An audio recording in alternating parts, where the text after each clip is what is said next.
casa.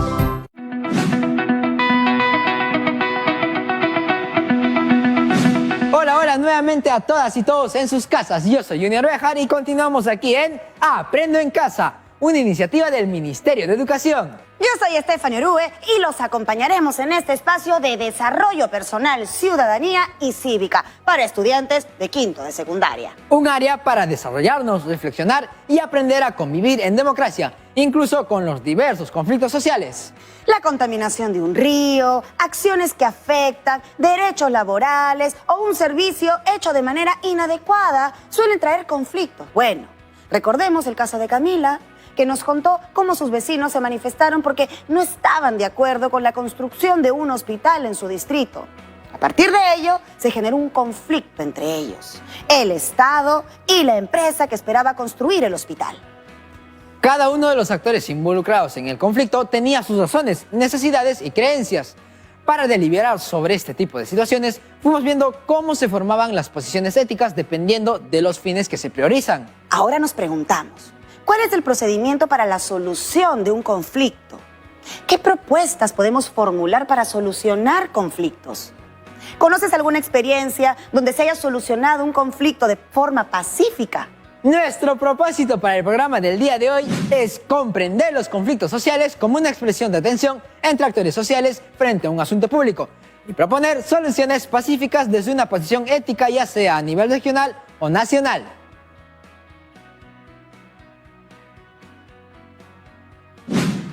El reto será elaborar un texto argumentativo donde identifiques las dimensiones de un conflicto, así como tus propuestas para su solución desde una posición ética. Somos tantos y tan diversos que nuestros intereses y necesidades varían.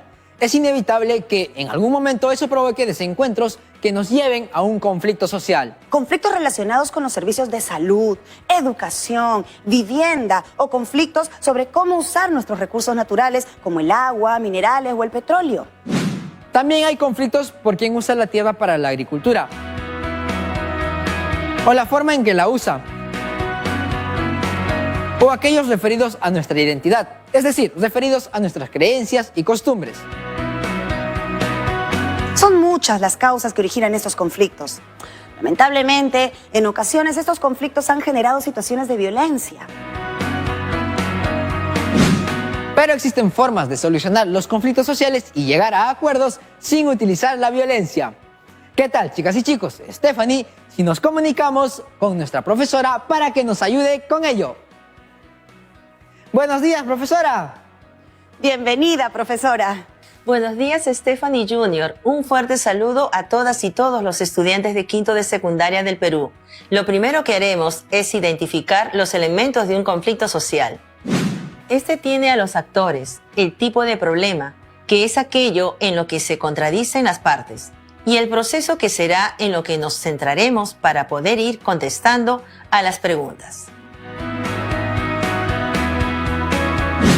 Profesora, ¿quiénes están implicados como actores? Estos conflictos ocurren entre ciudadanos y Estado, trabajadores y sus empresas, el municipio con el gobierno regional, entre vecinos de distintos distritos y así. Hay una diversidad de casos y como actores tenemos gente organizada, dirigencias, sindicatos, mediadores, empresarios, municipalidades, gobiernos regionales, direcciones, ministerios. En todos estos hay personas que cumplen un rol con el interés de llevar a cabo acciones que lleven a su visión de desarrollo. Estos conflictos pueden generarse entre ciudadanos y el Estado, pero también a veces es la empresa con sus trabajadores, otras los municipios con su gobierno regional, o también encontramos conflictos entre los mismos vecinos de un distrito con otro. Entonces, un conflicto social se puede manifestar entre cualquier sector de esos grupos. Así es, Junior. Pero lo que comentaban al inicio es cuando ya se ha llegado a un punto difícil en el conflicto. Veamos el estado del conflicto, que pasa por diferentes fases. En su fase temprana, el conflicto se expresa públicamente mediante declaraciones, gestos o acciones de hecho. No da muestras de violencia, pero tampoco de desaparecer o disminuir en intensidad. Por ejemplo, una protesta pacífica o reportajes. ¿Qué es la fase de la escalada? es cuando un conflicto va evolucionando en su intensidad y fuerza y puede llegar a la fase de crisis. Allí es cuando el sistema ya no puede contener la hostilidad o la agresividad. Vaya, eso es lo que debemos evitar siempre. Y profesora, ¿a qué se refiere la fase de desescalada? Después de la explosión, las tensiones se relajan y se percibe cierto agotamiento en las partes. El conflicto se retrae y se abren oportunidades para encontrar salidas negociadas y establecer espacios para su resolución pacífica. Entonces, el conflicto se soluciona o queda latente en el caso que haya quedado algo sin resolver a profundidad. Cuando un conflicto queda sin resolver, se corre el riesgo de que esas fases se puedan repetir.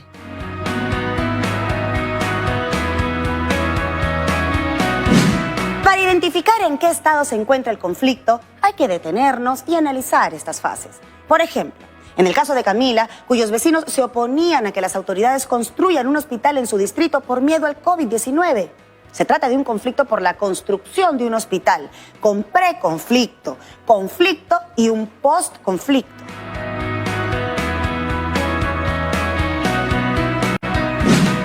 Hay conflictos que se prolongan años. ¿Qué les parece si visualizamos el conflicto en el tiempo? Por ejemplo, 1. Autorización para construir. 2. Reportaje o protesta. 3. Primera manifestación para impedir la construcción. 4. Desalojo por la policía. 5. Judicialización del conflicto y apertura al diálogo institucional. 6. Mediación de un tercero. 7. Baja de conflicto y su solución.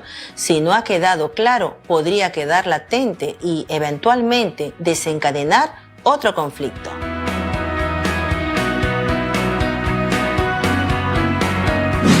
Entonces, durante la fase de escalada puede haber protestas sociales o medidas de fuerza que presionan para que una de las partes involucradas en el conflicto logre sus objetivos. Pero también puede haber procesos de diálogos guiados por reglas aceptadas por las partes. Comienzo a entender. ¿Y hay varias maneras de abordar las formas de lograr los objetivos? Según el caso de las y los vecinos que se oponen a la construcción del hospital, puede ser que las reuniones se hicieran de manera informal. Imagina que se reúna solo una parte de los vecinos, o que se reúnan en horarios difíciles, o que no se invite a los que no comparten sus puntos de vista, o que representantes de la municipalidad no hayan difundido suficientemente la convocatoria a la reunión, o que solo algunos participantes hablen, o no se tomen bien los apuntes en el acta. Todas esas cosas influyen en el proceso. Qué importante es intervenir en una fase temprana y tomar decisiones pertinentes y eficientes en la fase de escalada del conflicto. Si no, podría haber consecuencias que entorpezcan el proceso. En esos casos puede que escale más, porque no se han ido trabajando los problemas de forma puntual o de fondo y con todas las personas involucradas. En el proceso se puede tener una negociación directa entre las partes interesadas, como cuando los vecinos hablan directamente con la municipalidad. Pero si ya se ha escalado mucho, es necesario contar con mediadores o facilitadores, como la Defensoría del Pueblo u otras instituciones que ayuden al diálogo y a la concertación. Eso se ve casi siempre al final. Sin embargo, profesora, me quedé pensando en el rol de las protestas. Las protestas son un medio, una forma que tiene la población para expresar su disconformidad ante hechos que aparentemente o no van en contra de sus intereses y necesidades. Entonces, ¿son válidas estas manifestaciones? Son válidas como libre expresión, siempre y cuando no terminen en violencia. Las marchas, vigilias o plantones vienen acompañados de un sentimiento de indignación o cuestionamiento hacia las decisiones del Estado o del comportamiento de una empresa hacia sus usuarios. Pero tienen límites cuando la violencia afecta a uno mismo y a otros. La violencia deslegitima la protesta. ¿Será entonces importante diferenciar el comportamiento de los actores en el proceso? ¡Claro! En el ejemplo de cómo va escalando el conflicto, vemos que las protestas implican un riesgo cuando se desata la violencia. Puede ser porque hubo un agitador que incitó a la violencia dentro de la protesta y comenzaron pues las agresiones, o porque la policía no trató adecuadamente este tipo de casos y terminan en enfrentamientos. Steph, chicas y chicos, les cuento. Yo una vez participé de una protesta y todo estuvo bien, pero luego participé en otra y vi que las intenciones de algunos eran violentistas. Yo quería manifestarme, pero no me gustaron algunas intenciones que vi. ¿Y tú qué hiciste? Hablé con un amigo que estaba ahí. Le dije que apoyaba las razones de la protesta, pero que no me gustaba la forma como se estaba haciendo. Mi amigo me explicó que a veces hay gente que se pone violenta y que eso no significa que toda la gente de la marcha lo sea. A veces hay infiltrados para causar el caos. A pesar de eso, me retiré de la protesta. Claro, hiciste uso de tu libertad para ser coherente contigo mismo y planteaste una posición. No por tener una posición se tiene que llegar a una pelea. Recordemos que respetos guardan respetos. Podemos ver que los conflictos sociales revelan un malestar y una posible falla en el funcionamiento del Estado o del mercado. Es una oportunidad de comprender realidades diversas y problemas complejos. Eso debería ser asumido como una oportunidad para dialogar y lograr acuerdos. Creo que eso es lo más difícil. Se necesita mucha paciencia, ¿no? Claro, esto también exige el comportamiento ético de las autoridades. Respetar los procedimientos establecidos en la ley y no aceptar coimas o no demorar los trámites de solicitudes y reclamos. Es muy importante el funcionamiento adecuado de las instituciones que respetan la ley y los derechos de las personas. Detener el uso de la violencia y lograr una solución ética a los conflictos también es un proceso complejo. Otro aspecto a considerar es la necesidad de desarrollar liderazgos, dialogantes, conductas de buena fe, valoradas y reforzadas para construir confianza entre el Estado y la ciudadanía. Al mejorar las gestiones también mejoran los procesos. Actuar con excelencia es no postergar lo urgente. Eso me trae a la mente, ¿qué actitudes debemos desarrollar desde hoy como ciudadanos para agilizar los trámites? Por ejemplo, se puede empezar por ser puntual en tus horarios. Eso ayudaría cuando tengas que entregar tus asignaciones en los plazos dentro de un futuro trabajo. O colabores con la ciudadanía si decides trabajar en alguno de sus procesos, estatal o privadamente. No basta con buscar la solución afuera. Hay que preguntarnos, ¿qué no nos gusta hoy para no ser parte de eso mañana? Los procesos que alcanzan soluciones son los que tienen legitimidad y son colaborativos y eficaces. Usted, profesora, dijo una palabra clave hace un rato cuando conversamos sobre las protestas. ¿En qué consiste la legitimidad? En derecho y política, la legitimidad es un atributo por el cual una autoridad, organización o acción es reconocida como aceptable o lícita, porque cumple con criterios establecidos en una comunidad o sociedad. Se afirma que una autoridad, organización o acción tiene legitimidad cuando está respaldada por una población, comunidad o grupo social, más allá de ser lícita.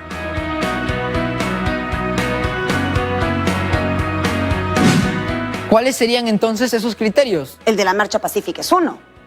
¿También lo será la forma de dialogar? Para poder solucionar un conflicto de por medio están los derechos, la gobernabilidad democrática, el desarrollo y la cultura de diálogo y paz.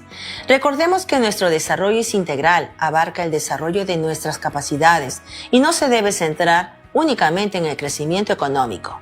Así es que cultivamos una convivencia democrática, todos los actores de todos los sectores. Toda persona merece un trato digno, es decir, que se respeten sus derechos.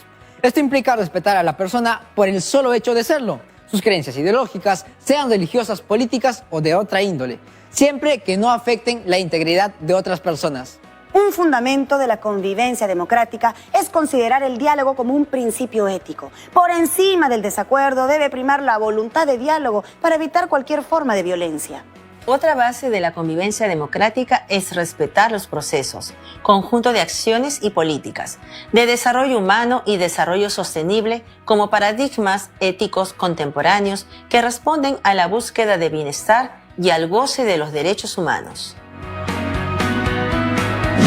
Cuando se habla del desarrollo sostenible, se refiere a una forma de vivir que promueva una buena calidad de vida, que se respete el ambiente, que las cosas se hagan con conciencia y con un orden. ¿No, profesora?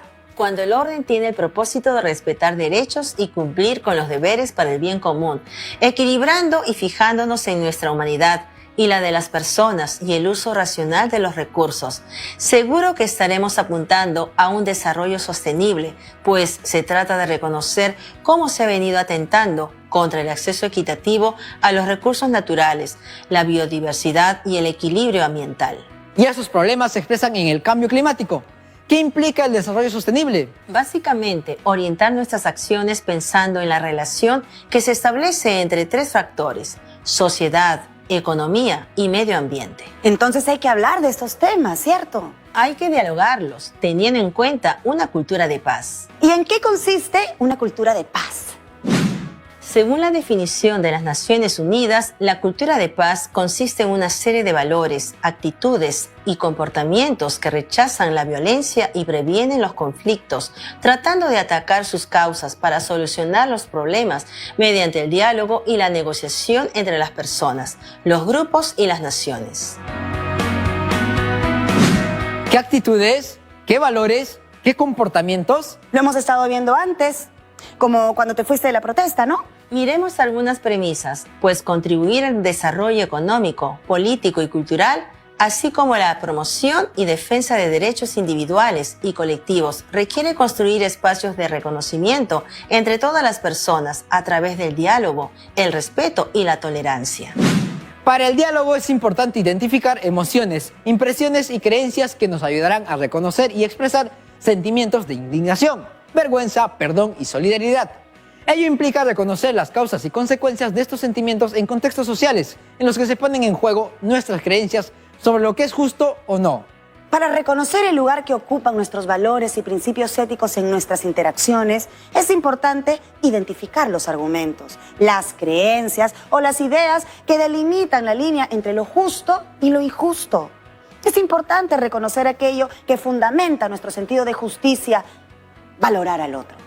Desde una perspectiva de justicia restaurativa, es importante tener como marco común valores de confianza, apertura, empoderamiento, tolerancia, integridad, congruencia entre lo que se dice y lo que se hace, aceptación de puntos de vista diversos, autocrítica, perseverancia, escucha activa, compartir ideas, dar importancia a los sentimientos, las necesidades y los derechos.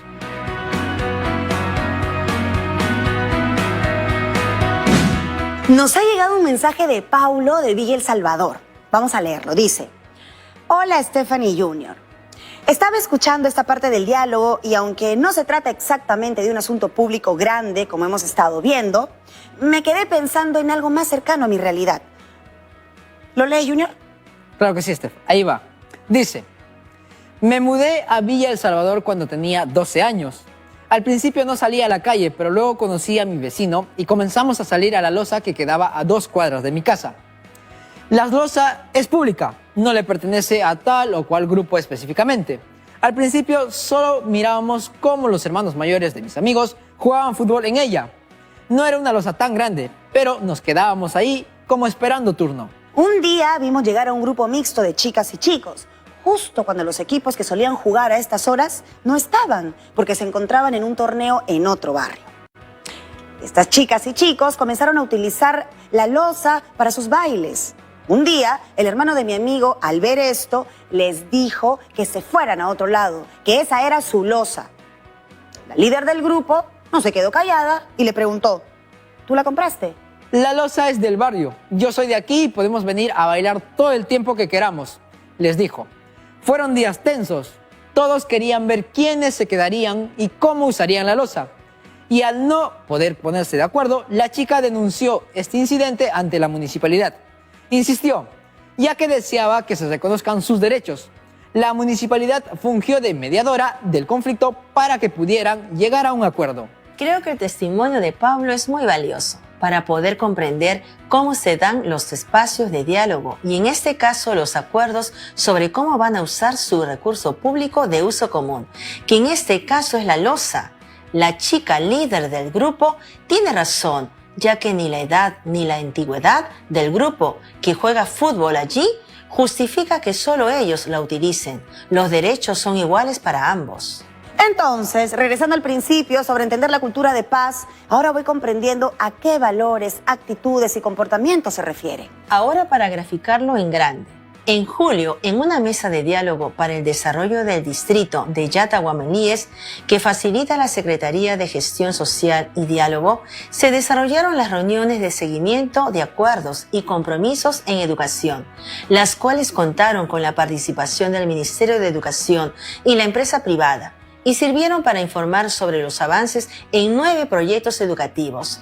Se realizaría una próxima reunión informativa en agosto, en coordinación con las autoridades locales y el Frente de Defensa de los Intereses y Desarrollo de Guamalíes. Comprendo. Las acciones avanzan formando una mesa de diálogo. ¿Te das cuenta que intermedia la Secretaría de Gestión Social y Diálogo para poder hacer un adecuado seguimiento? ¿Verdad, no? Como cuando intervino la municipalidad en el conflicto social por el uso de la loza. Con la mediación de las autoridades municipales y su barrio, fueron a la municipalidad para que haya orden y no terminen peleándose en la loza. Todos pudieron sentarse a dialogar y concertar, para así hacer visibles sus necesidades y el seguimiento para el cumplimiento de los compromisos. Creo que también es importante tomar en cuenta qué significa dialogar. Exacto. No es lo mismo dialogar que confrontar. ¿Verdad, profesora? Interesante observación. Es muy importante diferenciar entre diálogo y confrontación. Veámoslo juntos. El diálogo es cuando 2 o más partes trabajan juntas hacia un entendimiento mutuo. Mientras que una confrontación es el enfrentamiento competitivo, es decir, 2 partes opuestas entre sí y tratando de demostrar que la otra está equivocada. El diálogo es también cuando uno escucha a la otra parte para comprenderla, entenderla y llegar a un acuerdo. Y la confrontación es cuando uno escucha a la otra parte para encontrarle fallas y rebatir sus argumentos. Otra característica importante del diálogo es que también causa la reflexión sobre la propia posición, invitándonos al cuestionamiento. En cambio, la confrontación solo causa la crítica de la otra posición. Con el diálogo uno busca fortalezas en la otra posición. Y con la confrontación, solo se busca los errores y debilidades en la otra posición. Además, con la confrontación se asume que hay una respuesta correcta y que alguien la tiene. El diálogo nos permite asumir que cada uno tiene partes de la respuesta y conjuntamente podemos construir una solución viable.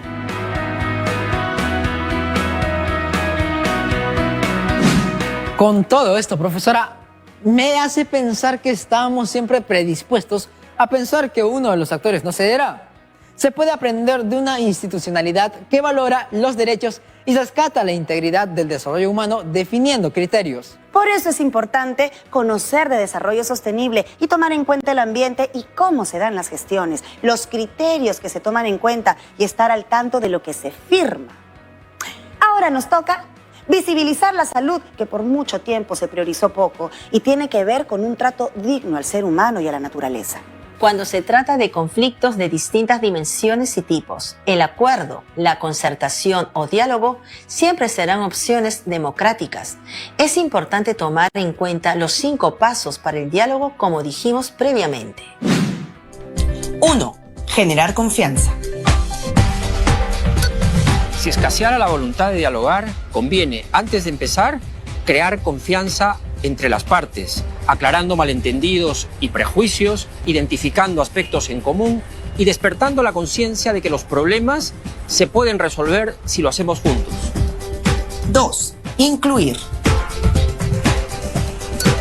Ningún actor primario en el conflicto debe quedar excluido del diálogo. No hay que olvidar además la perspectiva intercultural.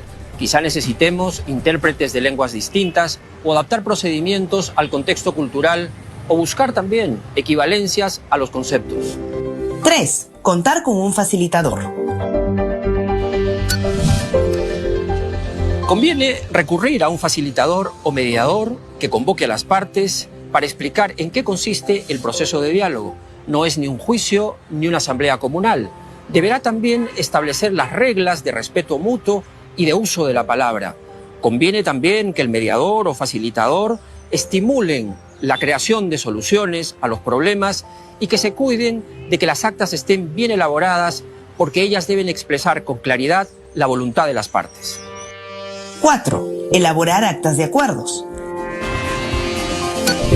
Mucho ojo, cada participante debe leer bien los acuerdos antes de firmar el acta. Esta debe tener plazos y responsables de su cumplimiento. Recuerda, un acuerdo que no se cumple es un conflicto que retorna. 5. Evaluar. Cuando el proceso de diálogo haya terminado, es muy necesario hacer una evaluación para identificar aciertos y errores que nos ayuden a legitimar este mecanismo y a educarnos mejor en el diálogo. Podemos mirar como ejemplo una mesa de concertación donde se exponen algunos puntos para poder dialogar antes de que se dé un conflicto.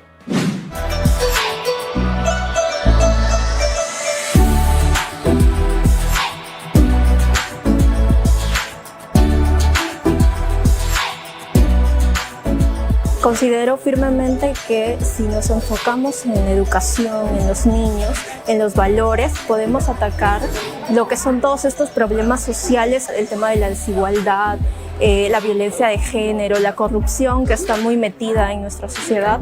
Entonces, apostar. Realmente es indignante que nuestra educación siga siendo una educación de las últimas a nivel mundial. Otro punto es que me gustaría que todos los jóvenes y también las instituciones públicas y privadas podamos unirnos coherentemente en el impulso de los proyectos sociales, el emprendimiento social, porque a partir de ello darle la vuelta a todos estos problemas.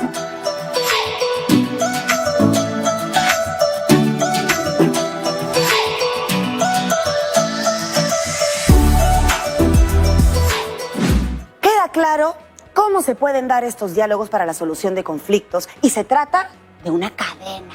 Por ejemplo, en el caso de la construcción del hospital. Exacto, la controversia entre la municipalidad y la coordinadora por la salud del distrito, por la ubicación del nuevo hospital. Ambas son instituciones relacionadas al Estado, pero es posible que la municipalidad haya recogido el sentir vecinal. Así, por ejemplo, podemos ver cómo es una cadena. Sí, en este caso el mediador coordinará una reunión para informar del cumplimiento de los compromisos asumidos por los sectores en la última reunión de trabajo de este espacio de diálogo. Los conflictos se solucionan dialogando y siendo eficiente en nuestros compromisos desde todos los actores. ¿Cuáles son las condiciones para el diálogo, profesora? Es fundamental contar con espacios adecuados de mediación, con alguien con una posición neutral que ayude a que las partes expresen con honestidad sus motivaciones en un conflicto. ¿A qué se refieren con mediación? La mediación es una herramienta del proceso clásico de resolución de conflictos y se aplica luego de agotar toda posibilidad de resolver un conflicto entre los implicados. Consiste en recurrir a un tercero para que restablezca la comunicación y mejore el clima para resolver el conflicto. Como la Defensoría del Pueblo, gracias a la mediación se descubren los problemas de fondo y la solución es posible. ¿Qué actitudes son importantes para llegar a acuerdos en el diálogo? Es importante que al conversar nos distanciemos de nuestras creencias y las evaluemos, que reconozcamos nuestras emociones y cómo nos movilizan para reconocer nuestras posibilidades y límites y así lidiar con ciertas situaciones mediante un diálogo transparente, horizontal y abierto. ¿Cómo prevenir que los conflictos lleguen a la violencia? Para la Defensoría del Pueblo es importante la anticipación para cumplir con nuestro compromiso con la paz. Es importante el diálogo en una fase temprana. Hay 3 causas de los conflictos que se deben prevenir. A. El Estado debe encargarse de la supervisión de operaciones. B. Los acuerdos se deben cumplir en el plazo previsto. Eso demanda efectividad en la gestión. C. En el plano estructural se reconoce el derecho de los pueblos indígenas a ser consultados en los asuntos que les conciernen o cuando el dinero del canon es bien utilizado, priorizando las necesidades básicas de la población como salud, educación y trabajo.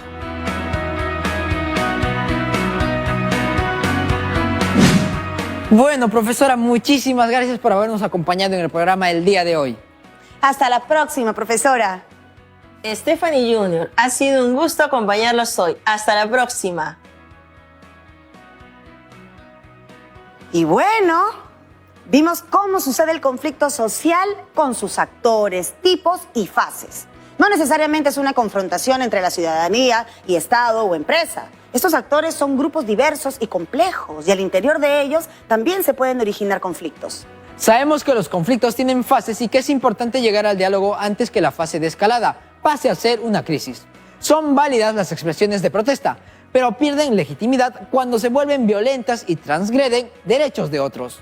Cada actor debe cumplir su responsabilidad sin perder de vista el desarrollo humano y sostenible en una cultura de paz, donde la concertación y el diálogo sean posibles y existan mediadores para que el diálogo sea exitoso. Aprendimos que no es lo mismo dialogar a confrontar, y para prevenir los conflictos se debe llegar a acuerdos donde estén todas las partes, se implementen mecanismos previstos en nuestro sistema democrático, se eviten las demoras en los mismos y se tome en cuenta los derechos de todos sin distinciones. Ahora les toca en sus casas. Usen el organizador gráfico que hicieron previamente para identificar las posiciones éticas y dimensiones en un conflicto. Con eso van a elaborar un texto argumentativo donde identificarán las dimensiones de un conflicto y tus propuestas para su solución desde una posición ética.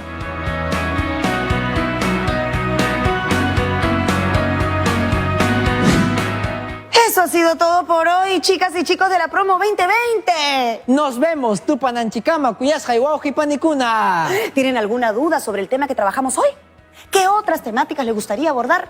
¿Cómo te fue en tus retos? ¿Quieres participar del programa? Pues nos pueden escribir a promo2020@minedu.gov.pe. Nosotros nos vemos en el siguiente programa de ¡Aprendo en casa! ¡Chao, ¡Chao!